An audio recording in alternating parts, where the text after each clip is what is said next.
بسم اللہ الرحمن الرحیم۔ ناظرین اکرام، آپ سبھی کو میرا السلام علیکم۔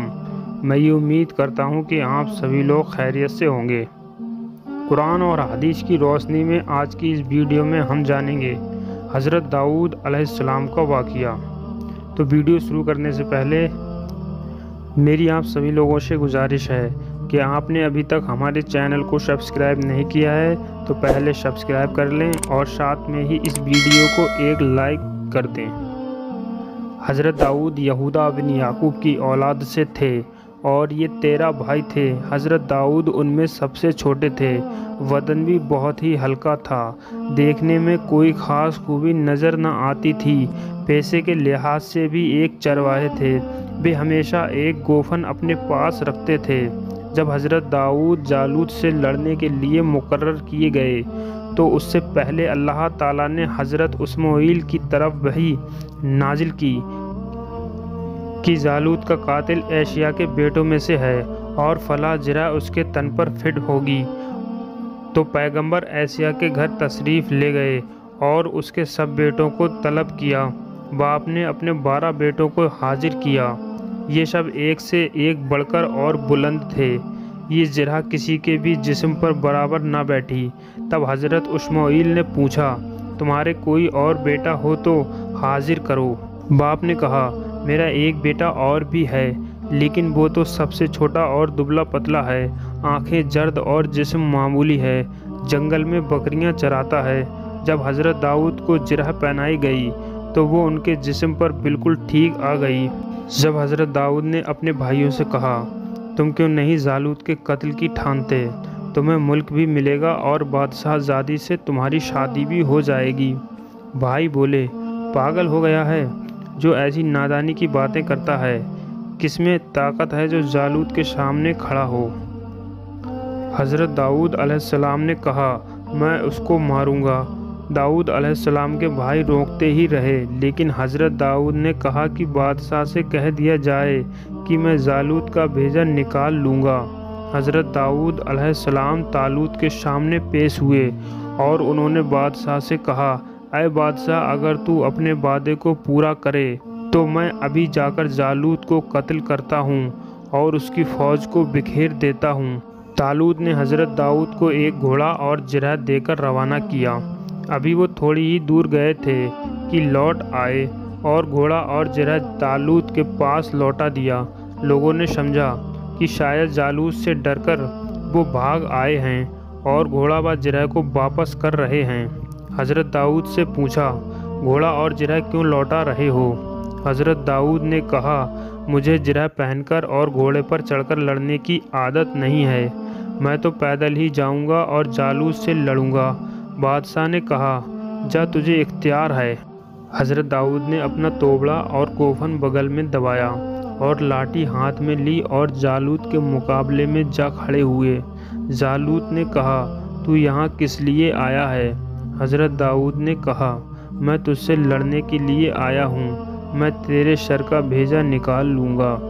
جالوت نے ہنس کر کہا، تو کس ہتھیار سے لڑے گا؟ تجھ میں جن کی طاقت ہے، یہ لاٹھی مار۔ حضرت داؤد نے اپنے توبڑے میں ہاتھ ڈالا اور پتھر نکال کر گوفن میں رکھا اور خدا کا نام لے کر جالوت کے سر میں ایسا مارا کہ جالوت کا تاج سر سے نیچے گرا اور پتھر کا ایک ٹکڑا اس کے دماغ کو توڑتا ہوا پیچھے جا گرا۔ حضرت داؤد نے زور کا نعرہ لگایا، دشمنوں پر رعب چھا گیا۔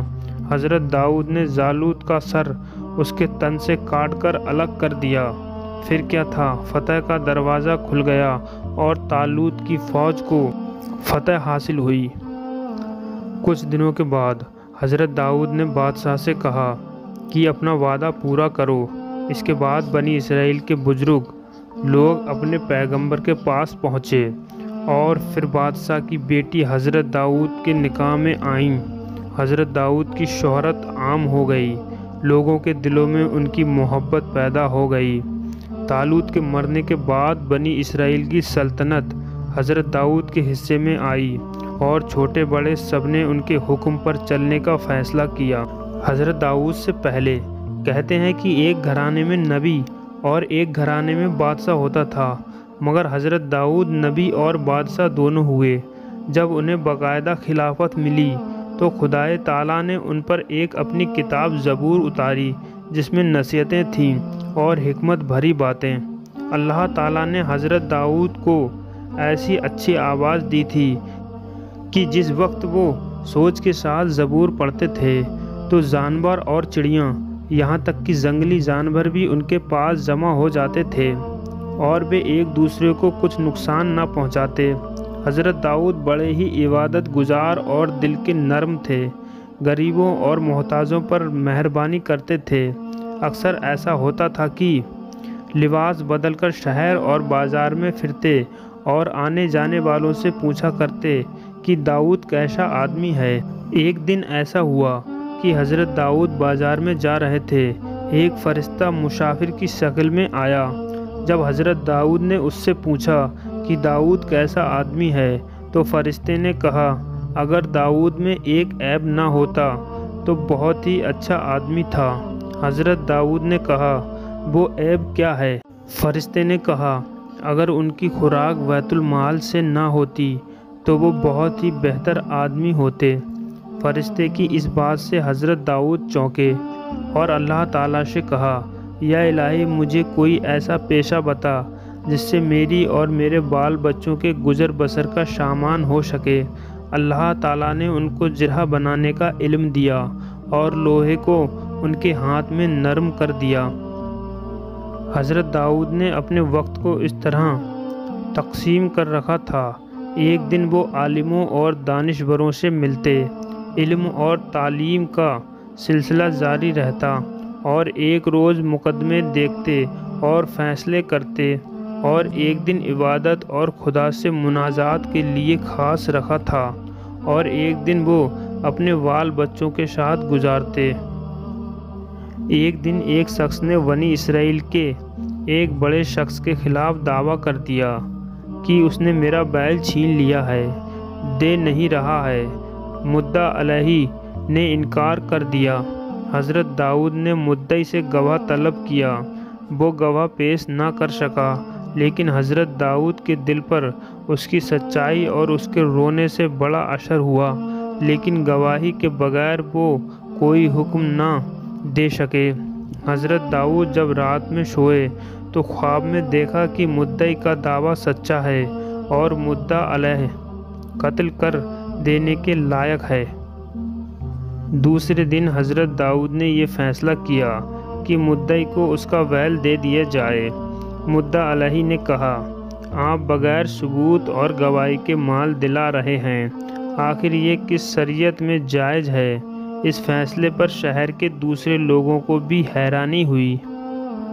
حضرت داؤد نے فرمایا، اب تیرے حق میں بہتر یہ ہے کہ بیل بھی دے اور اپنا مال بھی دے۔ اس حکم سے لوگوں کی اور بھی حیرانی بڑھی اور مدعا علیہ چیخنے چلانے لگا کہ آپ پیغمبر ہو کر مجھ پر ظلم کر رہے ہیں۔ تیسرے دن پھر حکم دیا کہ اپنا مال اور بال بچے اور مال اسباب سب مدعی کے حوالے کر دے، میں تجھے قتل کروں گا۔ شہر کے لوگ دانتوں میں انگلیاں دبائے حیران رہ گئے۔ حضرت داؤد نے مدعا علیہ کو گرفتار کرایا اور شہر میں اعلان کرا دیا کہ کل سب لوگ شہر سے باہر جمع ہوں۔ دوسرے دن حکم کے مطابق شہر کے سارے لوگ باہر جمع ہوئے اور مدعا علیہ کو سولی کے نیچے کھڑا کیا گیا۔ حضرت داؤد نے ایک درخت کی جڑ کھودنے کا حکم دیا۔ وہاں مدعی کا مرا ہوا باپ دفن تھا، اس کے ساتھ ایک چھری جس پر مقتول کا نام کھدا ہوا تھا پائی گئی۔ حضرت داؤد نے فرمایا، یہ مدعا علیہ مدعی کے باپ کا غلام تھا، اس نے اپنے آقا کو قتل کیا اور اس کے مال اسباب پر بھی قبضہ کر لیا، اور اب یہ ظالم اپنے آقا کے بیٹے کو جس کا سب مال اس نے ہڑپ کر لیا ہے ایک بیل بھی دینا نہیں چاہتا۔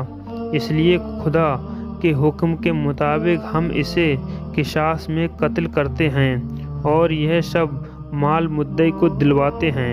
اس فیصلے کے بعد لوگوں کے دلوں میں حضرت داؤد کی کچھ ایسی ہیبت چھا گئی کہ وہ تنہائی میں بھی شریعت کے خلاف چلنے کی ہمت نہیں کر سکتے تھے۔ قرآن میں اللہ تعالیٰ فرماتا ہے، ہم نے اس کی بادشاہی کو مضبوط کیا اور اسے حکمت عطا کی اور دو ٹوٹ بات کرنے کی قدرت بخشی۔ تو میرے پیارے دوستو، حضرت داؤد علیہ السلام کا اس سے آگے کا واقعہ جانیں گے پارٹ 2 میں۔ تو ملتے ہیں اگلی ویڈیو میں۔